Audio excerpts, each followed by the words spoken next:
Welcome to Focus on Health, a series of educational programs highlighting current health issues sponsored by the School of Nursing at Salisbury University. I'm Dr. Mary DiBartolo, Professor of Nursing at Salisbury University and host of the program. We are here at MAC Incorporated, Area Agency on Aging in Salisbury, Maryland, with our special series on cooking for health.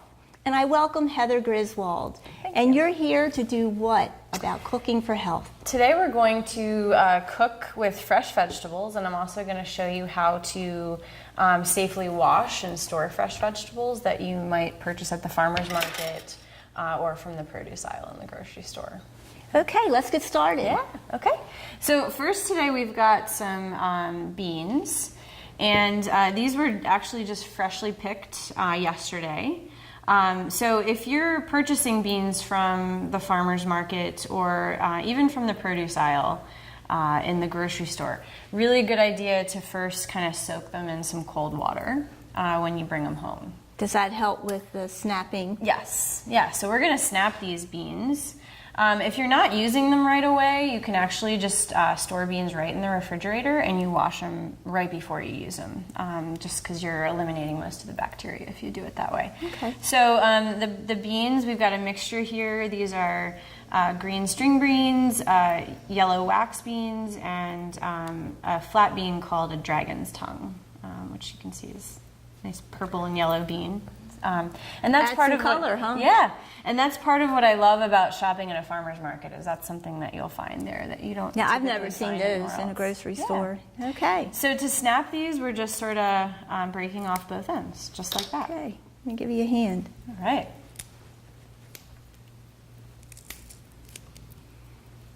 And the cold water helps kind of freshen them up a little bit, so when you go to snap them, they're a little bit easier to work with.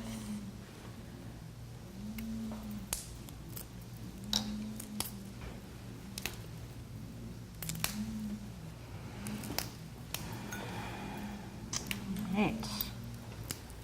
And then what we're going to do with these is we're going to stick them in some boiling water for just about 2 minutes, which will just sort of boil them really quickly, soften them a little bit, and then we're going to add them to a salad with some cherry tomatoes. Sounds delicious. Yeah.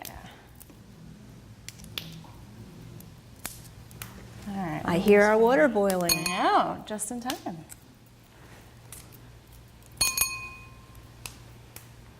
All right. All right, so we'll stick these, we'll take them right over to the, all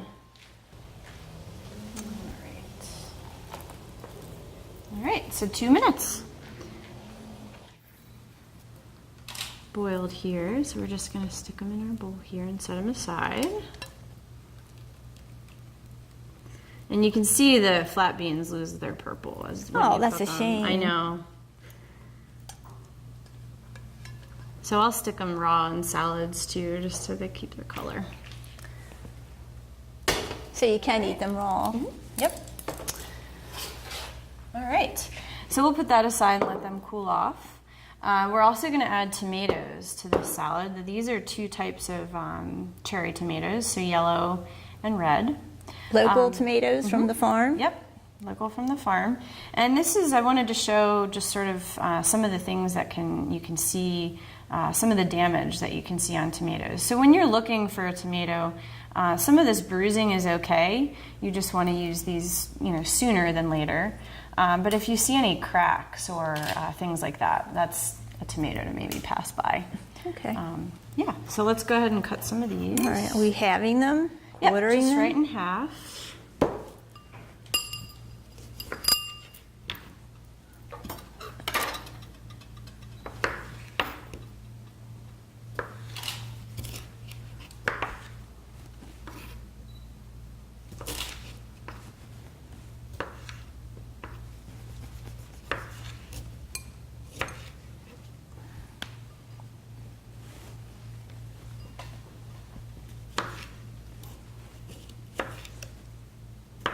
I always like to mix different colors in Oh, definitely. They sell them at the it's nice supermarket now too. Containers with various with different types of different tomatoes. colors. That's It a just lot makes of. things a little more fun to eat. Okay, so we've got our tomatoes ready, and now we're gonna make our dressing. So we've got about a tablespoon of honey in here, 2 cloves of garlic, which we'll add. So you mince that up. And then the juice of 1 lemon. So I'm gonna go ahead and, so I don't get any seeds in there. I have one of those gadgets. I love Yes, that. those are good too. This lemon squeezer gadget. I don't know the name of it.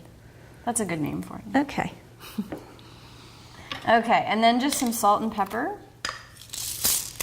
I love the pink salt. Yes, I don't know. me It's not any too. better for you, but it just No, seems. yeah, I like the flavor too. So about a teaspoon of that, and then just some pepper too. Cracked pepper's great. So this is just a really simple vinaigrette. You can certainly, if you like your dressings creamier, you can add some sour cream or some yogurt, something like that to it as well. Sometimes I make dressing at home with just some olive oil and lemon. Yeah, It's you don't need delicious. much. A little cracked pepper gives it a lot of flavor, yet it feels so light and refreshing. Exactly. Yeah. All right. So we're going to go ahead and add our tomatoes and our beets to this.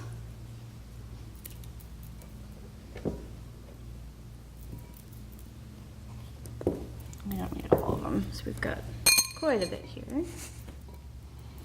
Okay, and then we've got some slivered almonds that we just can kind of sprinkle over the top. Do you toast them or not necessary? You can. Yeah, I didn't toast these, but that would actually add a lot of flavor if you did. You know what? I think I'm going to need a bigger bowl for this. Let's go ahead and put it in this one so we can mix it. And then we can add some of this extra. Yeah. We're hungry today. Yes. There you go. All right, there we go. And the last thing that we're going to add to this is some fresh basil. So I'm going to show you how to clean and store that. Set that aside for a second. So in this juice glass here, I've got some fresh basil, some parsley and dill. And this is the way I store my herbs in the summer. So I'll go out and just sort of pick what I need, and you can keep them right on the counter, stored in a juice glass. If they start to get a little wilty, like you could see the parsley here, you can stick this right in the fridge. Oh, okay. Yeah. Basil just likes to have, a little warmer temperature, so leave the basil out on the counter. Okay. Yep. So we're going to use a couple of these basil leaves here. There's some big leaves there. So Yeah. how many? Maybe like 5 or 6. Okay. All right. And then basil doesn't like to be washed until just before you use it because the leaves will actually turn brown. So you want to, I washed this just before we used it, so you want to just, wash it and make sure you dry it right before you use it. And then we'll go ahead and kind of roll that up. It's all on the wrist, isn't it? It is.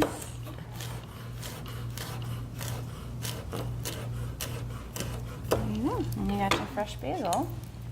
That smells delicious. We'll add that. I love the smell of fresh basil. Yeah. All right. And then we'll give that another toss, and then it's ready for you to try.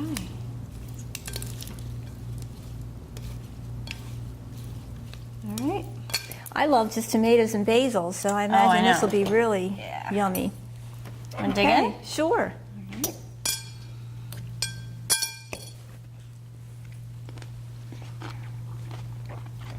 You almost don't need the honey because the tomatoes are so sweet. But it's delicious. Good stuff, huh? And I love the basil, yep. It's Nice excellent. and fresh, really easy vinaigrette to add to it. And you've got yourself a nice summer salad. It's fabulous, thank you. You're welcome. Now, Heather, can you recap quickly the ingredients? Sure. And Yeah, so we had about a cup of mixed color string beans, about a cup of cherry tomatoes, red and yellow.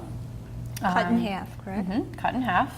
The string beans were just blanched quickly in boiling water for about 2 minutes.